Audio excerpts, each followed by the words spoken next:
మీరు ఎప్పుడన్నా have you ever seen a bird in a cage? ఒక పంజరంలో ఉన్న పిచ్చుకను ఎప్పుడైనా మీరు చూసారా? చిలుకనగా All through its life it's confined to this particular thing. దాని జీవిత కాలం అంతా కూడా ఈ పంజరంలోనే అది బంధించబడి ఉంటుంది. Even though we are not in a cage, but we still are bound in a cage. మనం కూడా అటువంటి పంజరంలో లేకపోయినప్పటికీ అటువంటి బంధకాల్లోనే జీవిస్తూ ఉన్నాము. There are many things that we are struggling in our lives. మన జీవితాల్లో అటువంటి అనేక సమస్యలతో మనము కష్టపడుతూ ఉన్నాము. The real freedom is when the bird gets cageless. నిజమైన స్వాతంత్రము పంజరంలో నుంచి ఆ చిలక బయటపడిన. I want you to write the word cageless. పంజరము లేకుండా ఉండడము అనే మాట రాయాలి. Cageless. పంజరము లేదు. Hallelujah. Amen. So we are all stuck in our cages. మనమందరం కూడా మనము పంజరాల్లో బంధింపబడ్డాము. What kind of cages you might know that? మీకు తెలుసు మీరు ఎటువంటి పంజరంలో ఉన్నారనేది. Sickness, రోగము, sin, పాపము, poverty, పేదరికము, all these things have power over us. వీటన్నిటి కూడా మన మీద ఒక శక్తి కలిగి ఉన్నవి. No peace in relationships.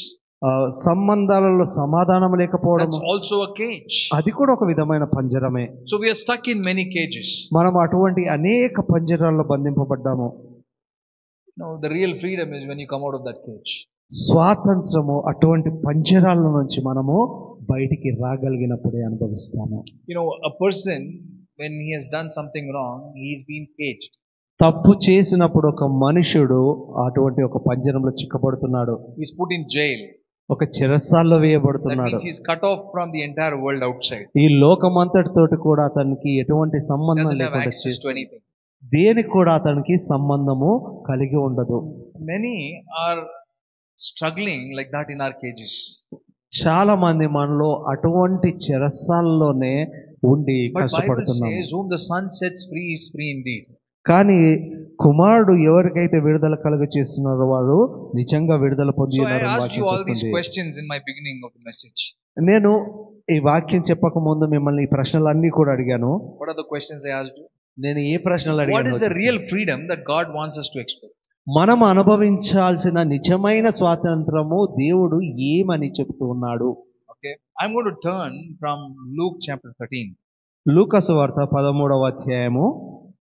See, my calling is a Bible teacher. నేను బైబిల్ బోధకుడుగా పిలువబడి ఉన్నాను. That's my anointing. దేవుడు నాకు కలుగ చేసిన అభిషేకం అది. And I like to see the word very carefully.